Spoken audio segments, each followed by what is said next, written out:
Well, a very good morning. Welcome to stage 2 of the Tour de Ski. And we're in Toblach for the second day in succession. Good sprints yesterday. There was a little bit of sunshine on the other side of the valley. Not enough spectators really for this time of the year. But today, a 10-kilometer freestyle. It's an interval start, so 30 seconds in between each of the competitors. Now, let's have a look at the sprint, Mike. There was one standout performance. Incredible. Stina Nielsen, she looked strong all day long from the outset. Although she set the third fastest time, I was expecting her the fastest. That was her only weakness in the whole day. Strategy was always pretty good and sharp, ready to react to anybody trying to challenge. Well, that was Nielsen's move after the first lap. She went inside Belarukova, but it was the next bit of climbing that really made the difference. Sadie Bjornsson of USA tried to go with her. Jessie Diggins hanging on in there, but just look at the power of Stina Nielsen on the steeper section. Absolutely incredible. What we saw from her last year, pretty much what we saw from her at the Olympic Games. The margin from then just grew and grew. It's incredible. At this point, she wasn't aware that they weren't close on her case, so she kept pressing, and it is so unusual going early, this early, with what, a minute to go. She broke free. I thought they were going to pull her hauler in here, but she then had another gear change. Yeah, that left-hander was quite a tricky corner. If you went into it too fast, you actually ended up losing ground because you got thrown so wide. So I think that was quite a tactical move from Nielsen, just to kill the speed a little before she took the tight turn. Very much. And Jess Diggins, we just saw her going over the rise there in 5th position. Now she's in 6th, but she had a fantastic finish. Her form, her enjoyment, her desire is coming back to the top. The Americans doing well, 3 through to the qualifying stages of the first leg of the Tour de Ski. But Sweden coming away with the honours, 3 representatives in the final alone. Ingmar's daughter producing a good, strong finish on the left, but it was Nielsen some 20 metres clear of the rest of the competition. Ingmar's daughter just getting second ahead of Jessie Diggins, Belarukova in 4, Sumsker and Bjornsson making up the rest. Not a Norwegian to be seen in the last 6. Quite a surprise. Well, the Norwegians will be hoping for better today. Heidi Weng, the defending Tour de Ski champion, will be back in action after a disappointing run in the qualifying. Didn't get through to the last 30, and maybe that was the key last year, Mike. Weng, brilliant on the distance races, but she also won herself points and bonus seconds in the sprints. Yes, so she is on form. We saw off form, I should say. We saw that pre-Christmas. I really hope for her sake that she has some of that form back in the distance race later. Well, we'll take a quick break. We'll be back with the start of the women's 10-kilometer freestyle. Day 2 of the Tour de Ski. Mike Dixon, Patrick Winterton with you throughout the tour. We run right the way through to next Sunday. 7 legs in all. The 15-kilometer free for the men today. The women racing over 10 free. There are the conditions.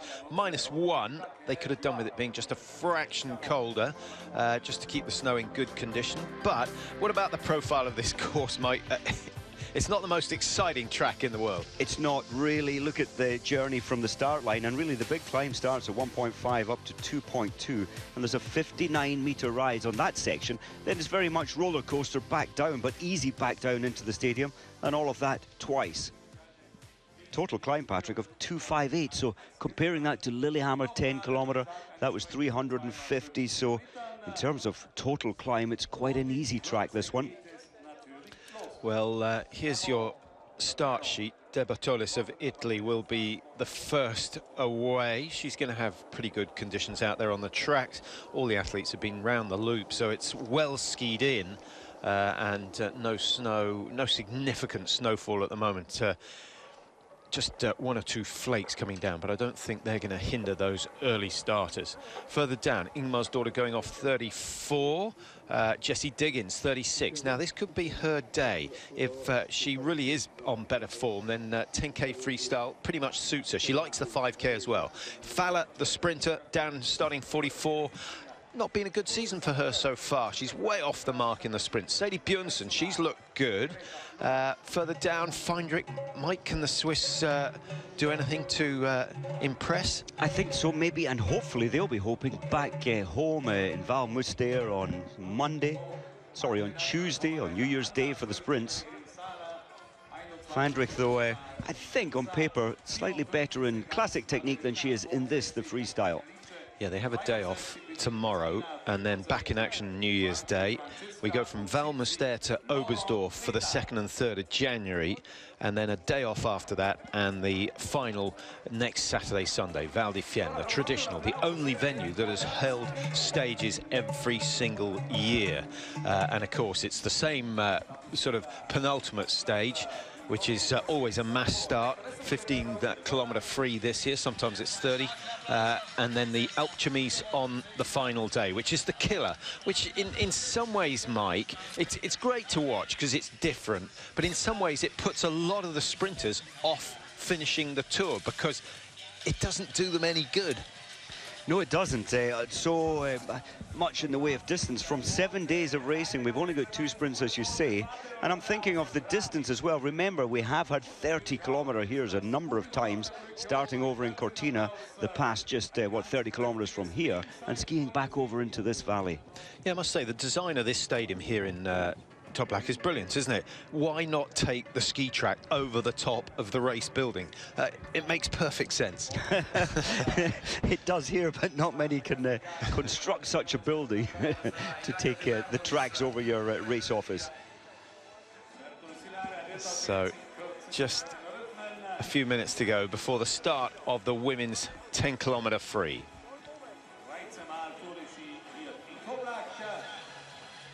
It's not as if they're short of hills in this part of the world, but that sort of course, actually it made for an exciting sprint course. A couple of turns. They could easily have put some sharper turns into the sprint just to make it a little bit more technical.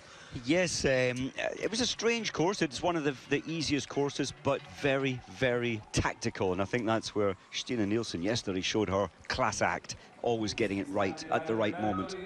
So we're ready to go, and Ilaria De Bertollis, the first away, comes from Transaqua, and we saw her in the Tour de Ski a couple of years ago. She finished 19th. That was a really good effort.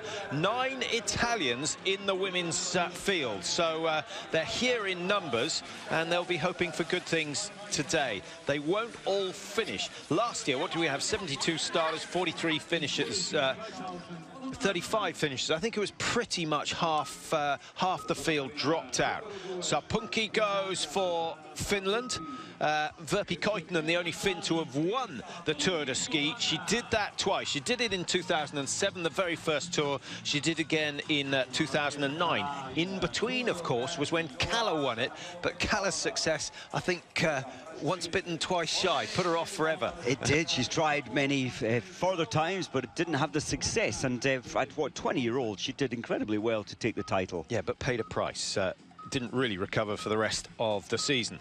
20-year-old Lara Chamois-Matral, 20-year-old, top 10 in Junior World Championships, so lots of potential. Only 20-year-old, and as you say, lots of potential, and I think that is why the French team are bringing athletes to this event, and so are many countries. The Russians have done it over many years, and the Germans too. First of the Norwegians to get underway, Anna Svensson,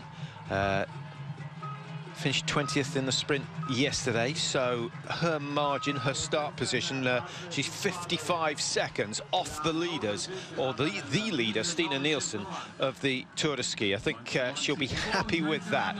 Svensson 43rd up in Lillehammer over this distance and this technique. I was surprised then. The equipment was good, didn't quite have the pace. All the way from Niederkunnersdorf, Julia Belger for Germany, and just failed to qualify for the knockout phases yesterday, so she's only got what, 1.3 kilometers of flat-out skiing in her legs, which actually, Mike, is probably quite a good sharpener for an event like this. I think it is. You need your pace up here. It's an easy journey back down into the stadium, but with the 2 times around this 5-kilometer course, fatigue the second time round, without a doubt, is a huge factor. Lydia Dekina for Russia. Belarukova, who finished 4th yesterday. Nepraeva didn't have a bad run, just missed out on the finals, finished in 8th at the end of the day. Durkina, some work to do. She's got a deficit of 114 on Stina Nielsen.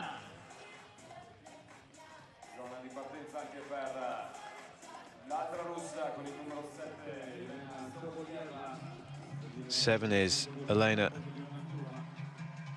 Sobolova. And she should be aiming for something like, what, top 15, top 20. Again, another good junior. Finished 22nd a couple of years ago in the Tour de Ski. So top 15 would be a decent progression. And she'll be getting her split times of her teammate 30 seconds ahead of her. And in Davos, Durkina ahead of her. Finished 18th, so that's a good benchmark. And I think Durkina will set a lot of our early pace times round the track. Anna Comarella, who's pretty much local, comes from Cortina d'Ampezzo, which is, what, 40 k's down the road, Mike? It is, just up over the pass, beautiful location. And she's very good, Comarella. She's had, what, 4 times 4th position at Junior World Championships. Not quite on the podium, but very good. Now, if you've never been to Toblach, we're in the sort of north-eastern part of Italy, not so far from Austria, not so far from Slovenia. It's a beautiful, beautiful area. Actually, a great place to come in the summer. It is, and the biathlon centre, Antholz, what, 25, 30 kilometres west of here. Victoria Karl just starting. Success for her at the Under-23 World Championships in the 10-kilometre free. She won that event back in 2016. That was held in Raznov, so she's still got to make the leap into becoming a successful senior, but we should see her rising up through the ranks as the years go on. Istomina for Russia, 39th in the World Cup rankings at the moment. It's not bad. She has been, or still is, a junior, but a 3rd at the 5-kilometre freestyle Junior World Championships. Well, you recognise the glitter and the smile. It is, of course, Jessie Diggins, the Olympic team sprint champion. Did that with Keegan Randall. Randall now retired and in rehab from breast cancer, so we wish her well. And there's been a big drive by the athletes to promote the issues of breast cancer, and I think we'll revisit that as the season goes on.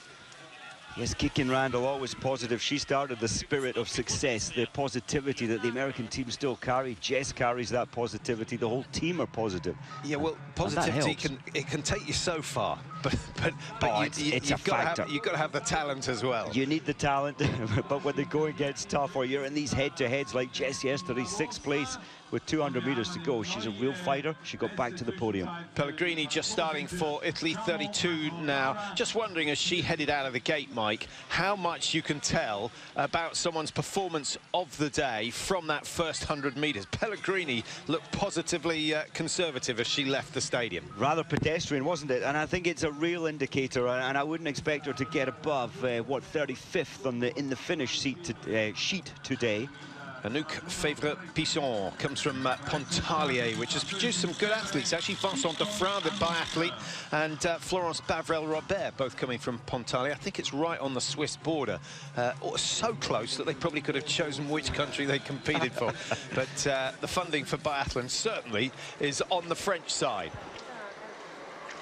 Early starter, Chamois Matral, and working our way up this big climb up to around 2.1 kilometers before they get some reprieve from the gradient. And looking at the results last year, Mike, those who had a good split time generally did well. There weren't many, in fact, I didn't find any who had a really good split time on the first split and then faded. So the lesson, I guess, from that is you've got to push hard from the gun. It's one of these courses where 59-metre rise still rising up here from the start area. That's 1.75, just coming up to 2.1 now. And I think you have to hit it strong. This is where you can make time, or this is where you can really lose time if you don't have a positive start. Look at the right. You can see how far back down the hill it is. This climb is quite brutal. And at last, a little bit of rest. But that is a crucial part of the course. You've got to drive over the top of the hill. First 5-10 meters is all about getting the ski speed back into the ski and accelerating down the hill. If you don't do that, you know, you can lose 15-20 meters by the time you get to the base of the hill. You need that, and if you put too much out on that hill, you can barely push over the top, so you have to save a little something over the top of this rise to carry the momentum. Yeah, I know the Swedes, it was some time ago, but they did quite a lot of research into what percentage of effort you should put into the climb when it's then followed by a flat section. Just working out the combination of steep and flat. Give it 100% on the uphill, you then lose more than you gain on the flat section. So they spend a lot of time trying to work out what sort of pace you should hit the uphill. And that's interesting. That takes us back to the course in Davos, which isn't actually unsimilar to this, although more undulating later. And I love the way that Muzzy started for Great Britain. He started slowly and really came strong in the third of 3 rotations. Durkina, great result, incidentally, for Great Britain yesterday. James Clooney getting a PB, 17th in the sprint event, into the top 20 of a World Cup for the first time ever. And actually, great for him that he's beaten both Musgrave and Young. Great for Young and Musgrave that they've now got someone else to worry about. It's not just all the press, you know, the column inches going to them. So I think that can only be a good thing for the British team. As we watch Tyrrell Udnes-Veng, 11th yesterday. That wasn't a bad run at all, but still giving away 55 seconds to Stina Nielsen, the event winner. Welcome back to Toblach. Lara Mononen just starting for Finland, and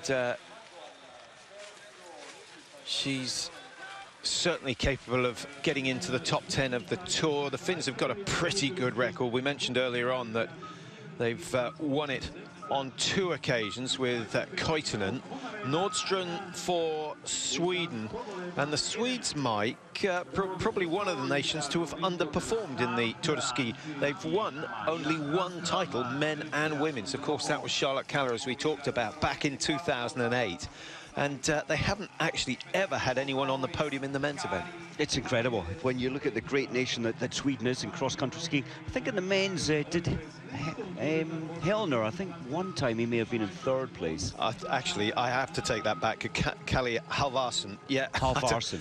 Halvarsson. How the Swedish flag, it's just jumped out at me. Marcus Hellner, he got a 2nd place. You're absolutely right. And Kalle Halvarsson got 3rd a couple of years ago. But, you know, you would expect more from Sweden. And Kalle, this year, though, when you look at the sprints yesterday, of course, we saw Nielsen winning, Ingmarsdottir 2nd, and in the final as well, Somska. So they are in good shape right now, the Swedish, especially the women. Well, I wonder if Nielsen has a really good run today, whether we'll see her change her mind about pulling out after 4 stages of the tour. She'll do the 2 sprints, but the plan for Nielsen is to pull out. Natalie von Siebenthal starting for Switzerland. 4-time in the top 10 last year, which ended her up in 8th position in the tour, which was a good effort, actually, from von Siebenthal. She'll be looking forward to Monday. Valmuster, the sprint again. Freestyle, though, she would prefer it to be in the classic technique. Durkina with the fastest time of 5:51 at 2.1 kilometers at the moment. Hennig, who we can see actually bettering Durkina's time at 1.75, so she may well take the lead, but the margin's only going to be some 3 or 4 seconds. Let's have a look. 2.8 the margin, and Hennig is the new leader as they get to the top of the first climb. Astrid Urenholt Jakobsen now for Norway, 2nd in the tour, way back in 2014. She finished 2nd behind Johaug and just ahead of Heidi Weng. So a Norway 1-2-3 on that occasion.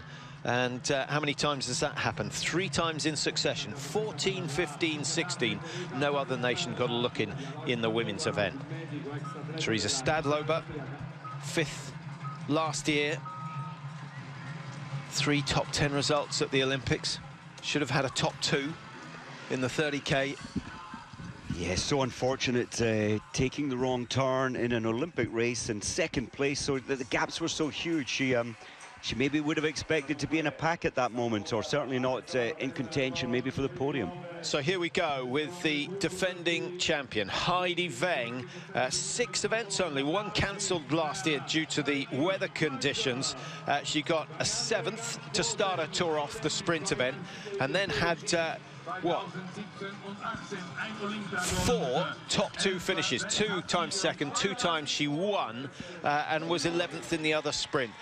I think the key to Weng last year, Mike, was 1, she got better and better as the tour went on, and 2, she was brilliant on the final climb, which eventually put her ahead of Ingvild Flugstad Østberg, who finished 2nd in the tour. Østberg with the advantage of a good start position. She will track her teammate all the way around this 10-kilometre course. And there's one thing that Østberg is very good at, is getting split times of an athlete very close in front. We've seen that 3 times this season, when she was given the split times of Therese Johaug, and she's absolutely lifted her game to try and stick with Therese Johaug's pace.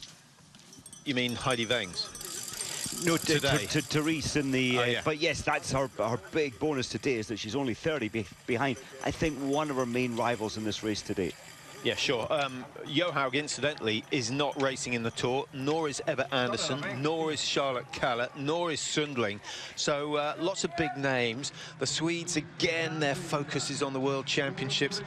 How do you encourage them to come and race here? Stina Nilsson is here, but we know she's going to pull out after 4 events. How do we get the Swedes to take the World Cup Tour and the Tour de Ski seriously? Yes, quite disappointing. Maybe offer more prize money, maybe give more points to the overall total score, but then you have to be careful you don't take yourself over the limit, leading, well, getting closer to a World Championship. So it is a fine balance the coaches have to juggle.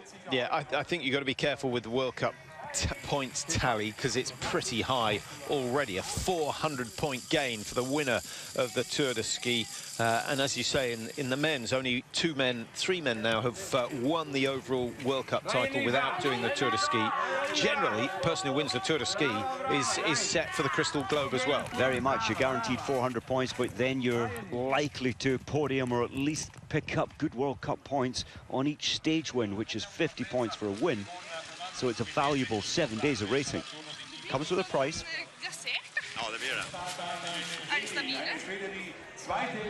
Falla, Mike and Kaspersen looking chilled out. Ingmar's daughter, great run yesterday, finished 2nd in the sprint. World Cup positions are going the right way. She's definitely getting stronger. 18th in the world last year. She's lying 9th in the World Cup standings at the moment.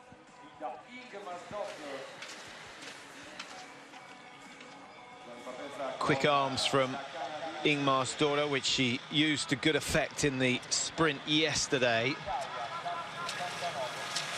Well beaten by Stina Nilsson, but she did well to come through to 2nd and deny that runners-up spot to Jessie Diggins. Ingmar's daughter, I don't think we'll see her completing the whole tour. Of course, it's sprints again on Tuesday, so she'll be looking forward to the sprints and picking up more World Cup points. Palmakoski there for Finland.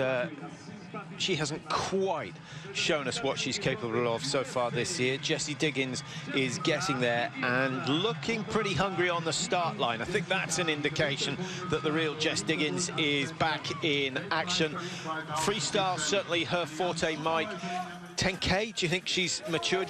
You know, all her early wins came in the 5K. Do you think she can now do the 10? I think she can. I think she might have a few more weeks to go till we see the absolute best from Jess Diggins, the world champs. And, you know, she must be feeling a lot of pressure this season, given that she now carries an Olympic gold medal around her neck and the attention she had back home this summer. And she looks like she's relaxing more into her season right now.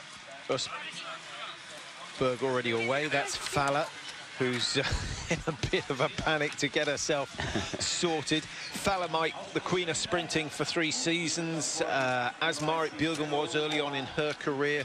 Are we going to see Falla switch from the sprints to the distance with such success? I don't think so. We haven't seen that indication. She's been an out-and-out sprinter, but as you say, losing her way a little in the sprints. Maybe she'll have to put more focus on the distance, and that'll be her new aim if the sprinting has deserted her. Yulia Belarukova, the star of the World Cup early on this season. She had a good run out yesterday, just missed out on the podium, finished in 4th place. currently lying 8th in the World Cup standings, and Belarukova must be a possibility for a top 3. I think a win might be a bit too far, but top 3 because she can sprint, she can do classics, she can do distance, and she can do freestyle. I'm with you. She's certainly got the engine, she's got the desire. Maybe it's a little imbalance. From 7 days of racing, just 2 of them in classic technique, and I think if Belarukova had 3 days in the classic, that would play into her hand a little more.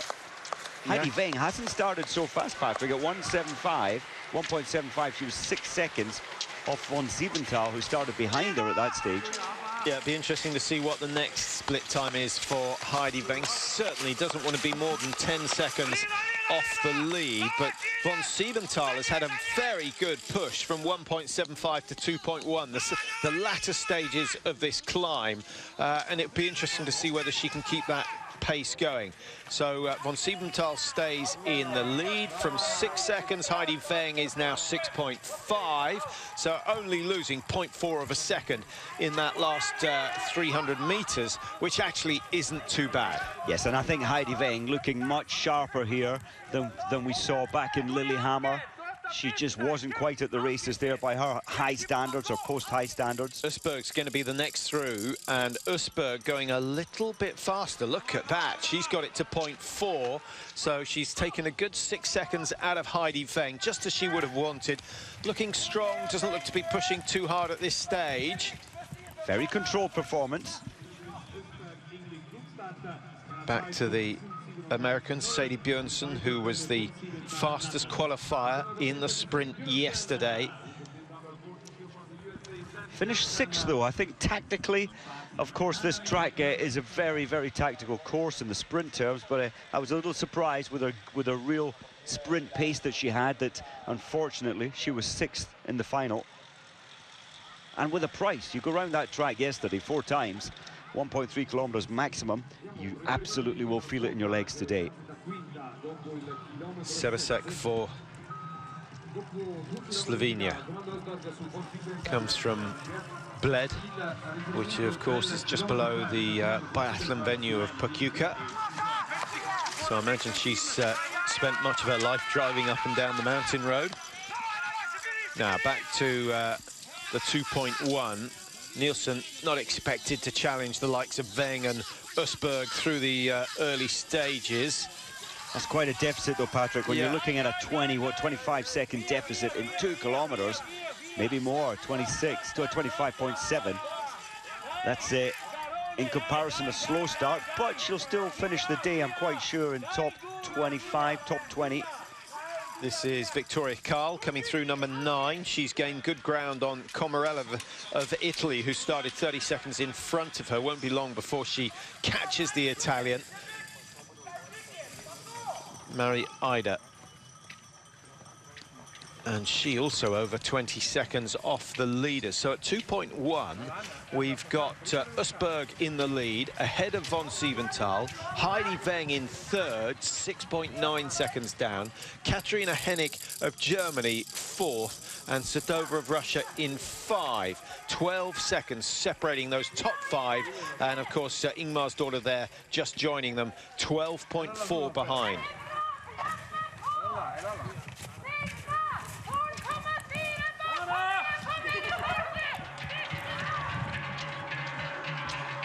Well, Ingmar's daughter getting the exact information, 12.4 seconds behind Usberg. So she knows where she stands at the moment, and I think she'll be a little bit disappointed to have given away 12 seconds in the initial climb. Pacing is obviously a factor, but as we mentioned earlier on, those who were quick to 2.1 last year were quick at the finish as well. What about Jessie Diggins? She's not as quick as the Norwegians, up to 2.1. Here she comes, wearing number 36. And Diggins, is she going to be 10 seconds outside? Not far off. Lots of work to do for Jessie Diggins if she's going to win this one. I think it's all right, though. At this stage, she wouldn't want to be more than 9 behind, 9.9 at the moment. But Usberg, von Siebenthal has gone out very, very fast, so maybe it's slightly skewed. I expect she'll slow down in comparison on the second time around this track. Eriksson. Tempo dropping off towards the top of this climb. We've also got a split time down at 5 kilometres, the halfway stage. Katharina Hennig of Germany is the current leader there. 21-22 athletes have been through that stage already. The time at around 12:55. So we're looking at around 25-26 minutes for the winning time here. Charlotte Callett, 22:40 last year, which seems remarkably quick. Belarukova, deficit of 13.2 seconds, going the wide way round. She could have asked the athlete ahead of her, number 15, that's Hennig, to move out of the way, but she went round her. She went all the way through to the final yesterday, Mike. I wonder whether that's starting to take its price, because 4 rounds of 1.3, and the women's racing was pretty competitive. It was, and she finished 4th just off the podium, Belarukova. So yeah, undoubtedly that's a factor in her legs today. And then you multiply that to, during the next week, another, what, 5 or 6 days of racing, including today. 39, slight slip there, getting caught up with the lapped 14 and Kiloinen. Well, Kiloinen started a lap ahead as we watch her teammate Krista Palmer-Koski. 5 wins to her name. Take away the likes of Bjørgen and Johaug, and she would have had a whole lot more. She's been so close so many times. She's made some fantastic racing, memorably the World Championships in Lahti, where she was a total star. Östberg still leading at 2.1. Number 40 going through, that was Sumskar of Sweden. Comes from Umeå. Is that not on the Swedish-Finnish border? It is right up top of Sweden. Piteå is up there as well in that region. Yeah, no massive mountains, but they make the cross-country tracks very tough indeed. A little like Kontiolahti. Plateaus with maybe a 30-meter height gain, but you take a course straight up it and you certainly know about it, and you can do it as many times as you like to get the acquired distance. Schlind for Norway, medals at the Junior World Championships. She's medalled at the Under-23 World Championships as well. Lying 34th in the World Cup rankings at the moment, Schlind. She'll be hoping and expecting to get at least into the top 20 come the end of the year. I think she will. In the men's race later today, Patrick, we'll see the best of the athletes still skate touring, so compressing each leg on a double pull, I think almost all the way up this climb. It's a very steep climb. Schlind, that's a good performance. It's 6.75.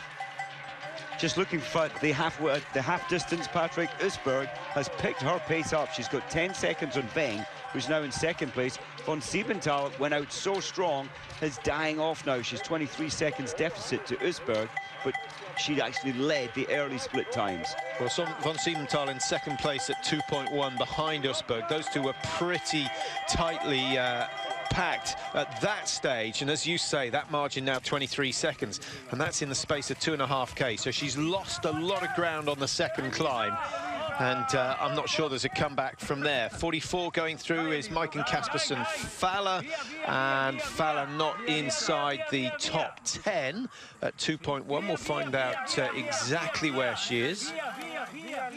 Surprisingly, 23rd, 22.8 seconds adrift.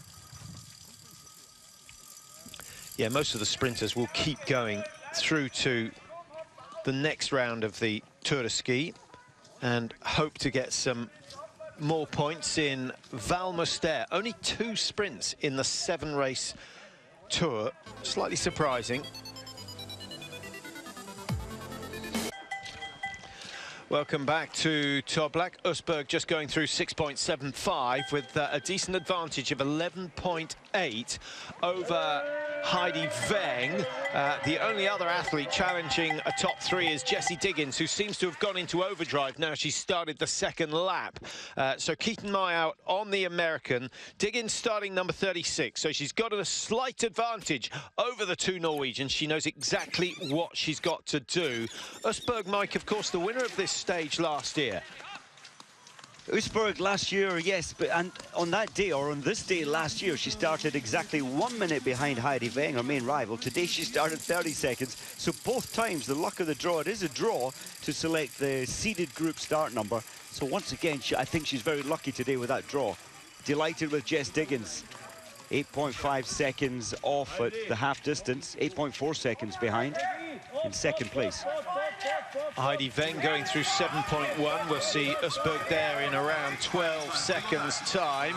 And just a shot of Hennig coming in towards the finish. 3.5 inside. So Germany have the lead, but it will be short-lived because there are plenty of athletes improving on her time.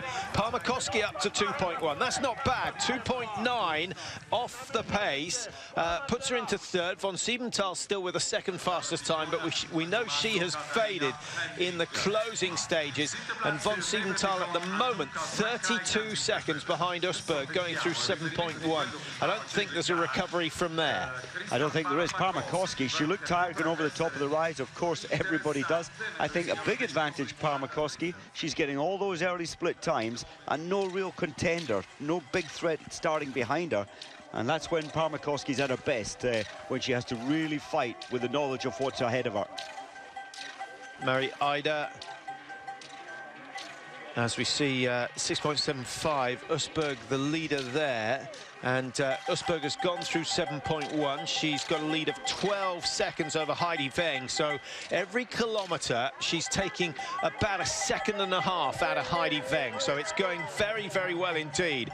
Ingmar's daughter and Nielsen not making an impression on the top positions. The sprinters from yesterday, Belarukova in particular, Mike, we know she's good at distance, but she's struggling a little today. I wonder whether fatigue is playing a big part. The Russian Belarukova, who's you know, she looked pretty sharp yesterday, finishing fourth. She looked very sharp, and I do think partly as well she's getting much better in freestyle, but I think if this was classic, it would be a different story. Jessie Diggins through 6.75, now 15 seconds down, having been 8 off the pace of Østberg. So pushing, look to accelerate, going through around 5 kilometres. Now looks a little bit ragged. A little bit, but I think Jess, her strength is the downhill sections and carrying energy out of the corners. In her mind, she'll be thinking, okay, I can pull time back on this next downhill. It's mainly downhill back into the stadium. So she'll still be pushing for a podium today, I hope and I believe. Well, we'll see how she goes through 7.1. That could be telling. She needs to be less than 10 seconds behind, certainly if she's going to challenge with only 3Ks to go. Neshevskaya for Russia. It's going to be close, but she's not quite going to pip Hennig at the last split point. She was some way down, 47 seconds slower than Østberg, and some 3 seconds slower than Hennig. The margin has grown to 10.9, so not a brilliant descent from the Russian, and I wonder whether that's indicative of their ski preparation. If we see more than one Russian losing time in the last kilometre and a half, it's a fair assessment that they've either got the base of the ski wrong or the wax wrong. Neprayeva. Wow, look at that. A half-second lead for Neprayeva. Well, there was me saying that Parmakoski at bib 52 was probably the best of the main threats later. Neprayeva proving that completely wrong.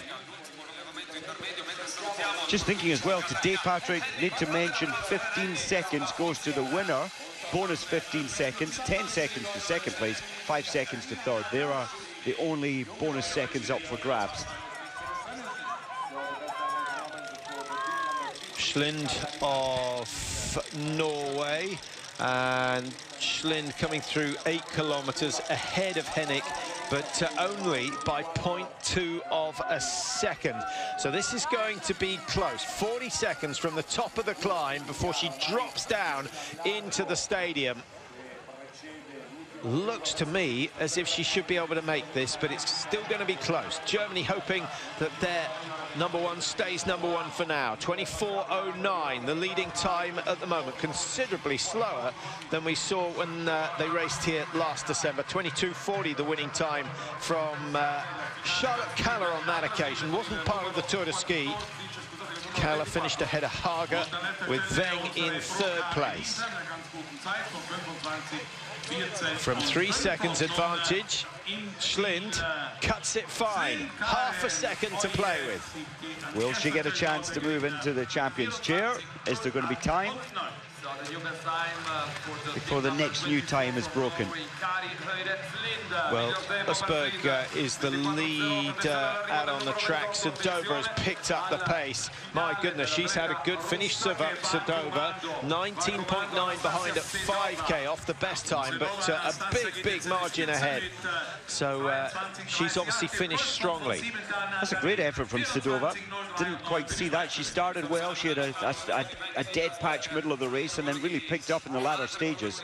Lost a couple of seconds between 7 and 8K, Mike.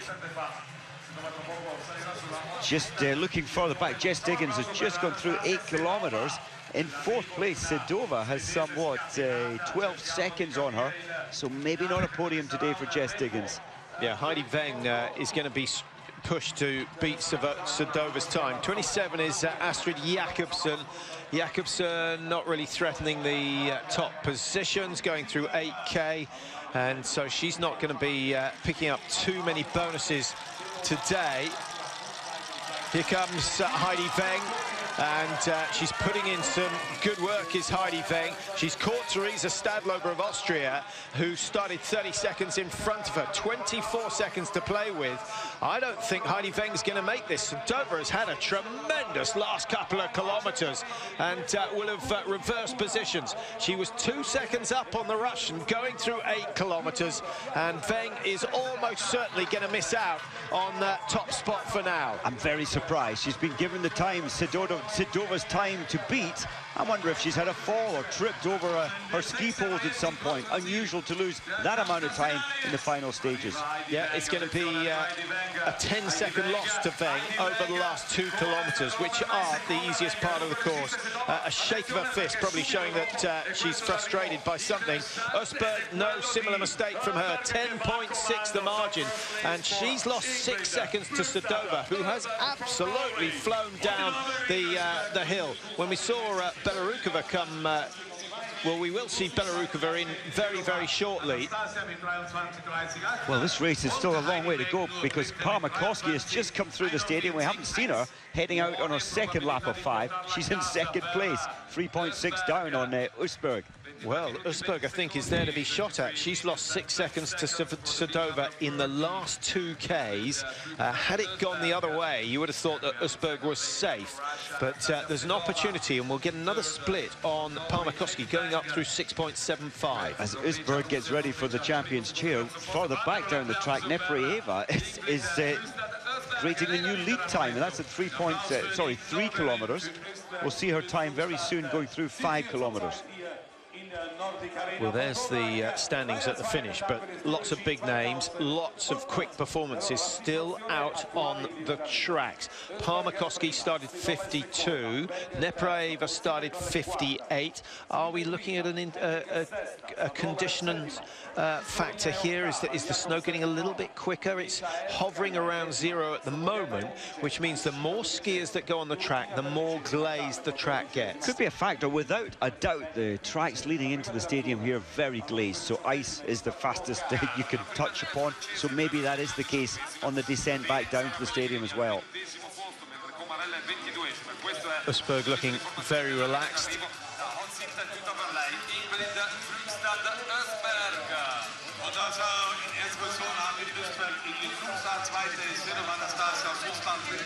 Well, she's just assessing the screen on the right, which gives her all the information that we have in the commentary box as to where the athletes are lying. And I'm pretty sure she will have picked up on Natalia Nepraeva's time. So she'll keep an eye on the Russian, started 58. Nepraeva yet to go through 5K. Parmakoski has done so and is only 3 seconds off. So the next split we get on Parmakoski will be at 6.75. Have Sweden got anything to shout about at the moment? Not really at 5K. Not a 5 kilometre, the best of the Swedes at half distance. Ingmar's daughter, 10th position. Well, here comes Ingmar's daughter into the finish and seems to be travelling well in the closing stages. Nielsen. Nielsen, who won yesterday. Parmakoski, second time up the hill. She's losing on the big steep climb, but maybe she can pull that back on the descent. Yeah, gaining on the downhill, losing on the uphill. That's it's generally bad news in a race, as you spend 70% of your time climbing. But with this course, where the last 2Ks is predominantly downhill, it should be an opportunity for Parmakoski to close that gap and possibly get ahead of the current leader in the finish, Ingvild Østberg. Sedova in second, Weng is third, von Siebenthal of Switzerland had a great run in 4th position at the moment.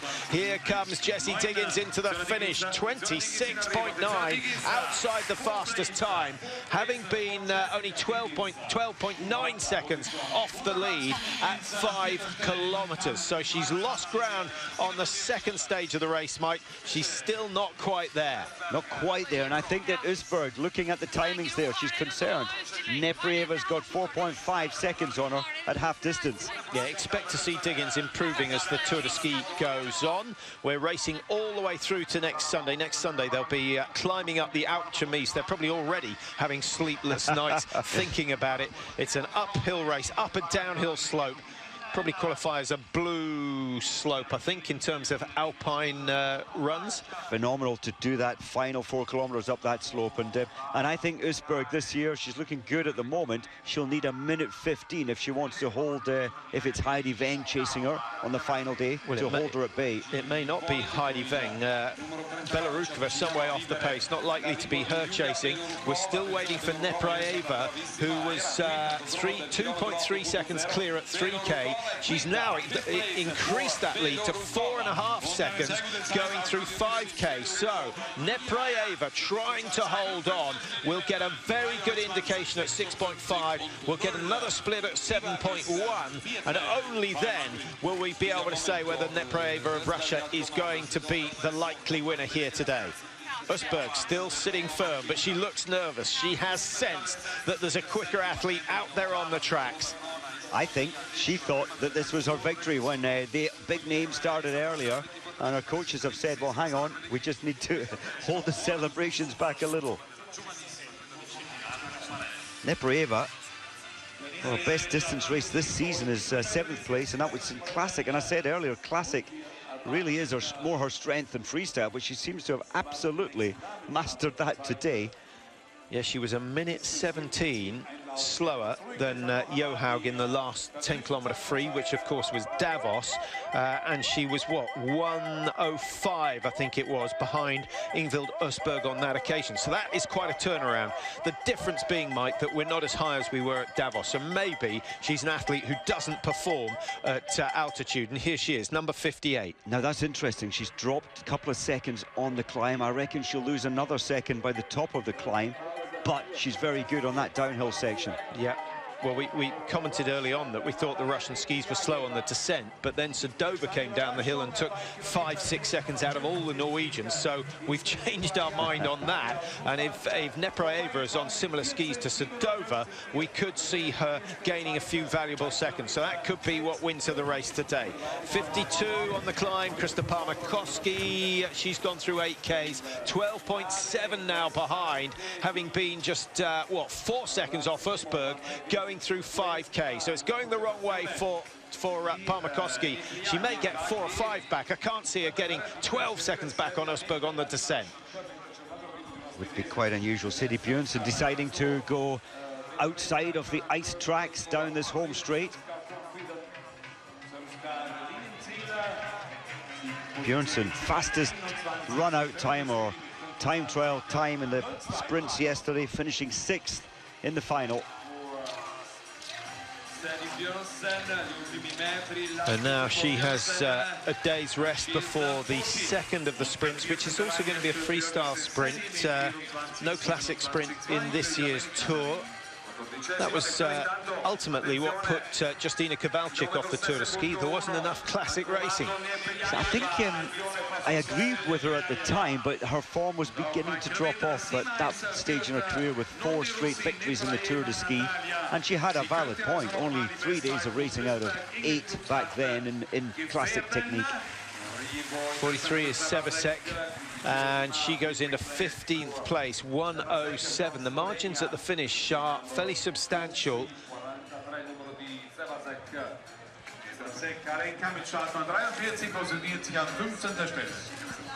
L'intermedio al chilometro 7.1 vede Nepryaeva con 2 secondi su Rosberg, con 11.7 su Farmakowski.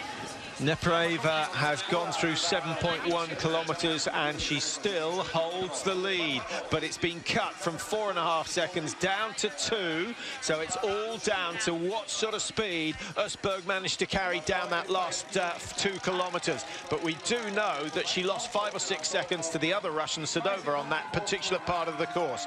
44 is Maiken Kaspersen-Faller, not expected to be near the lead. She's going to be over 2 minutes off the pace of her teammate Østberg, and that's a big dent in her chances, but she's just staying with the Tour. We'll see her race in Valmestø for certain in 2 days' time on New Year's Day, but I don't think we'll see her go too much further. I don't think so. Look at the time. So she'll be, what, 2 minutes, maybe just over 2 minutes behind, still finishing, what, maybe in the top 35 by the end of the day. In the men's race later, I think we'll see up to 60 athletes within 2 minutes of the winner's time. At kilometers 8. And just missing out on a top 30, so 2:07 the margin for Faller, and her thoughts probably, thank goodness I'm a sprinter. Now Nepryaeva from a 2-second lead, it's been cut to half a second.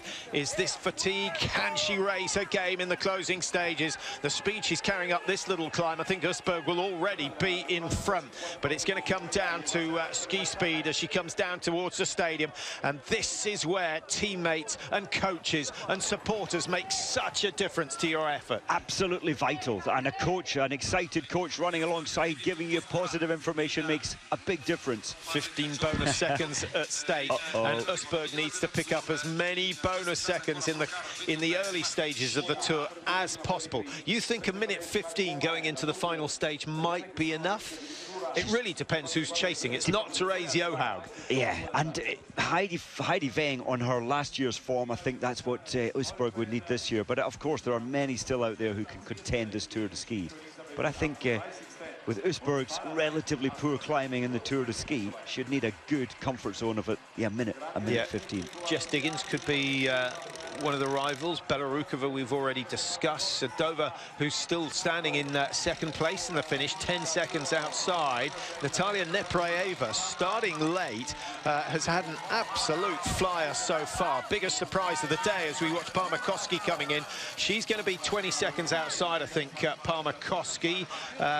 Or maybe not quite as much as that. What was she? 11-12 seconds at 7.1. That had grown to 13 at 8 kilometers. So maybe she can get within, if she can get within 20 seconds, she's going into third place. So lots at stake for Parmakowski, but she will not threaten Østberg, the current race leader. Last corner for the Finn. And Parmakowski won't match Sadova. Heidi Weng sitting at 20.9. It looks as though she's going to make it into the top 3. She does, 17.1 behind. So only losing a further, what did she lose? She lost 4 seconds to Østberg on the descent. So this is going to be tight, Mike. It's going to be tight. She's got her coach right beside her. He's on the radio getting the split times from his Norwegian coaches as to how Nepryaeva is getting on. or how that margin, it was half a second to the advantage of Neprayeva with 2 kilometers to go. Usberg, though, Patrick, she has a sting, a real fight over the last 1 kilometer, and I'm wondering if that's going to match and beat Neprayeva's finish. Well, were Usberg coming down into the stadium now and the positions were reversed, you would put your money on Usberg to be able to produce that sting. It's so much harder to do it when you've been told you've got a 10-second lead over everyone. And you need to be told, you need to be informed about those who start late. But Neprayeva started so late that I'm not sure Usberg would have known anything about it. It didn't appear that way. It really didn't. When she crossed the line, she thought this was hers in the bag.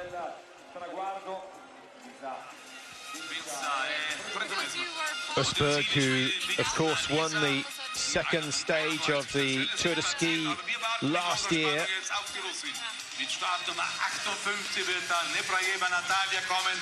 It was, on that occasion, a classic race, but she got a good 25-second lead over Heidi Weng. It was a real a magic point in the Tour for Usberg last year, and instantly we started talking about how much of a margin she needed going into the final day. And you know, many thought she'd done enough, but it didn't turn out that way. Heidi Weng, the defending champion in the Tour de Ski. Weng is currently lying in 4th place, 20.9 seconds behind. A better performance. Now, here comes Neprayeva, and if she goes over the top with 40 seconds to spare, she is certainly going to take the lead. I think she might make it. It's going to be close. So 36-37. We've seen athletes take 40 seconds from here, but I think Neprayeva traveling faster. Usberg daren't look at the screen. It's close, and Neprayeva, for me, looked so strong up that climb. She carried good speed. We can see it here down on the descent, getting her breathing. Managed slightly before this final punch. One big turn to go, then under the co-op banner, then she'll see the finish. 12 seconds in hand, 70 meters to go. It's still looking tight. Usberg, 23:20 on the clock. Is it going to be a dead heat? 3, 2, 1. Is it going Russia or no way? And Neprayeva takes it by 0.3 of a second. It doesn't come much closer than that. Bitter disappointment for Ingvild Usberg. She thought she had another World Cup win in the bag, but it has gone to Russia. Neprayeva, who lies 7th in the World Cup standings at the start of today, hasn't had a result better than 4th so far this season. She has now. No one's going to touch that time. 23:19.9, the winning time here in Toplak. That's the beauty of the time trial when you have good athletes going at the back. Very much surprise, I think, for Usberg, without a doubt. And she'll be thinking, maybe, just maybe, I could have given a tiny little bit more on the track. 0.3 of a second over, what, 23 minutes of racing. It's nothing, tiny margin. But that's the beauty of this race. At times, it's the luck of the draw. You're racing blind. If it was a mass start, it would be a very different story. There'd be so many within the first minute because you can hang on. You can see what you have to do all the time. 25th possession for Gantz. Looking at the time margins, Mike, 49 seconds separating the top 9. Neprayeva, the leader for Russia. They've also got 3rd position with Sedova, and they've got Belarukova in 7th. So a very good day out for the Russians. Sweden, who dominated with 3 in the top 6 yesterday, don't have anyone in the top 9 today. So all change. All change, and Neprayeva's best ever distance race. She has had a 2nd in the past. Today it's a 1st. That was in 2018, and classic race, 10-kilometer classic. Well, just checking to make sure we're not going to get caught out by a later starter. Neprayeva started 58 of 74, and I can confirm that no one starting after her has made the top 10 at halfway, and it doesn't look as though that situation is going to change. So Neprayeva, in my book, can start the celebrations. She's got 50 points for a World Cup win, and she's going to be in a very good position at the start of the next race. Day off tomorrow, Bolshunov's birthday tomorrow, be a bit of a celebration in the Russian camp, and with the men's race still to come.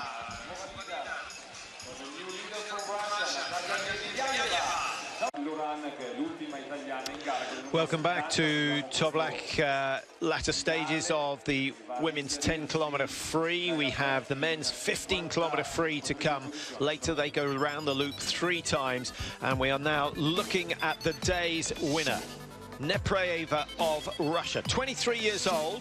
She got a second place in Lahti in a 10-kilometre classic last year, so she likes the 10K distance, but she's never won a World Cup before. This is a huge day for her. And especially, I think, more praise to her, because this is not her favourite technique. The last podium, second place, as you said, was classic. Normally, on paper, she's better in classic, but now she seems to have fantastic strength for this, the freestyle. And with an 8th place in the sprint yesterday, we have to start looking at her as a potential winner of the Tour de Ski. Undoubtedly. Sprints again in 2 days' time in the freestyle.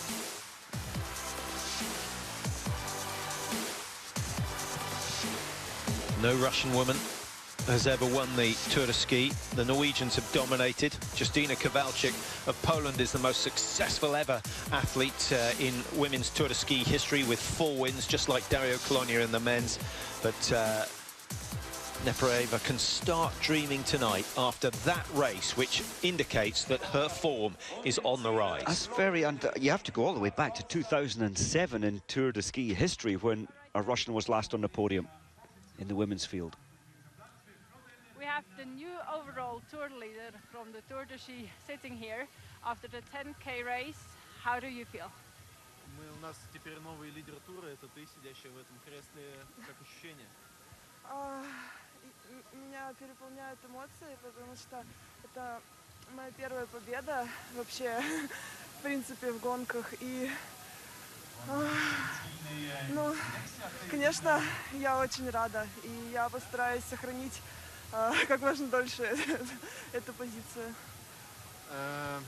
She's full fight with emotions because it's her first victory at the World Cup level, and for sure she will try to keep this leadership as long as possible. Congratulations, that was a very good performance. Thanks.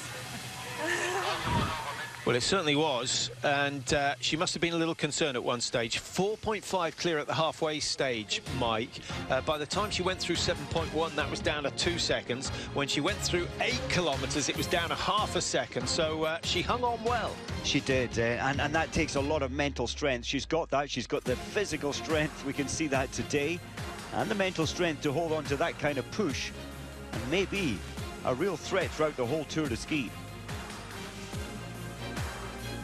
Well, those who do well in stage 2 traditionally do well in the Tour overall. And Usberg, I think, can be pretty satisfied with the way things have gone. Second place today, only 0.3 of a second outside the win, but she does pick up 10 bonus seconds, which are very handy indeed. She's a long way clear of Heidi Weng, who she might see as her main rival, so she gains 26.2 seconds on Heidi Weng for today's efforts. And she's sprinting okay, Mike. I know she got knocked out in the first round, but she did make it through in the top 30 of the sprint event. The sprinting is good, and there's Usberg. I think at that stage she thought she'd won it, but this lucky number 58 starting so late, getting all the information, no big threat behind her. Do you think the snow was a factor? May have been a small factor, but not the biggest of factors. She had a great race today. She was on a mission, and with Sidova finishing third, and this is a real rise in strength in the Russian team over the distance races. We've seen these young Russian women do well over the sprint distance, but now they've landed in the distance as well. Great form from the Russian team. Yeah, 2 Russians on the podium. Usberg on the left of your screen, wearing bib number 30. She looks happy with the day's work. It'd be interesting to see, are we looking at our first ever Russian winner of the women's Tour de Ski? We're going to have to wait a full week before we find out. But what we definitely want is more than a one-horse race going up the El Chemis. We need 4 or 5 athletes with a chance of taking the title. That would absolutely make it exciting. And go back to these old stats since 13 years of the Tour de Ski in place. Only once has a woman been on the podium. That was Savialova back in 2007. 2nd of January 2007. Now today, 2 are on the podium. on a stage, that was. It wasn't the overall. I was going to say, because Shevchenko finishing third in the overall tour back in 2007, Koitinen winning it, Bjørgen outraced that year. That was a great battle between Finland and Norway. But today, it's been about Russia. Norway must have been pretty confident at the halfway stage, with Østberg chasing and closing in on Heidi Weng. But Neprayeva started late enough not to be in the thoughts of the Norwegians until it was too late.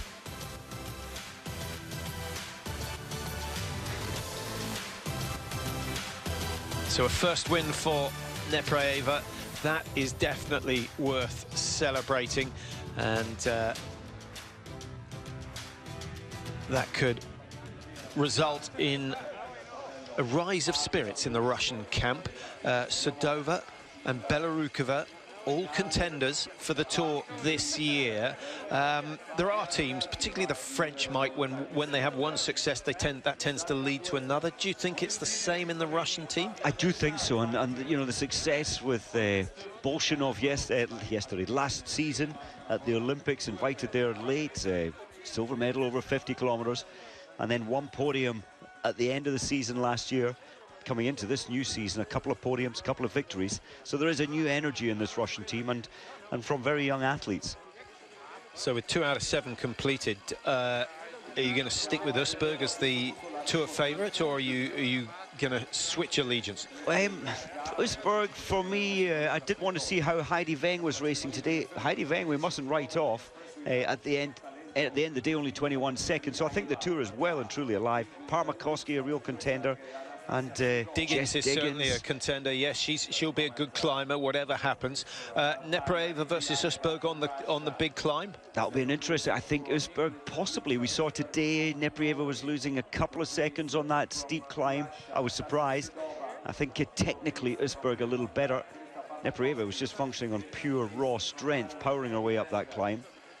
And you need more. you need fluid, high frequency to go up that final arc chemise. Yeah, it sets up a very interesting situation in the women's tour. Difficult to nail down one individual as the out-and-out favourite at the moment. The men are out on the course testing skis. What a crucial part of the race that is, particularly with the long downhills here in Toblach. Number 73 just coming into the finish, and she was the penultimate starter, Karen Shanglung from Thailand.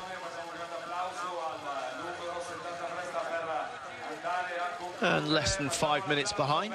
That's not a bad effort, giving away less than 30 seconds for each kilometre out on the course. I can think of plenty of skiers that would be happy with that time. Very much. And just behind her, I think the youngest athlete on the track coming across the line soon, from China, 17 years old. What's her name? Yila Mujiang is the last athlete out there. She goes, number 74. Well, what's going to happen 3 years' time? She'll be 21. The Olympics will be at home in Beijing. She'll be a lot better then. So let's just confirm the top 10. Neprayeva taking her first World Cup win. Østberg, a valuable second place and 10 seconds bonus added to her. Anastasia Sadova of Russia in third. Parmakoski came strong between 5 and 7K, but then faded a little in the closing stages to see her outside the top 3. Heidi Weng, the champion from last year, in 5. And Jessie Diggins of the United States, only 27 seconds off the winner, down in 6th place, ahead of the third Russian, Belorukova. Von Siebenthaler, Switzerland, Mike, started early, had a good run in 8th. Slind of Norway is up there as well, so we've got 3 Norwegians in the top 10. And Katarina Hennig of Germany started number 15, set the pace early on, only 49 seconds behind. I think that's a good performance from Hennig, and that's going to give the German team, and they all started, 6 of them in the top 16 starters today, so that is good news for Germany as well. So we have a new leader in the Tour de Ski with 2 of 7 legs completed, and it's Russia's Natalia Neprayeva.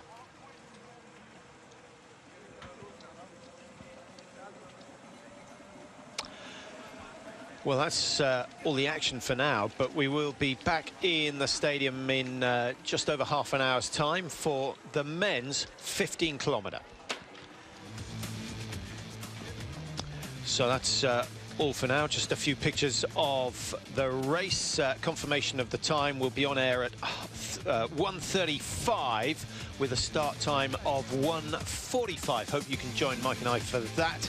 And we're looking to see whether Johannes Husflett-Klæbo can continue the form that he showed yesterday. He is the current leader of the men's Tour de Ski. We'll see you then. Goodbye for now.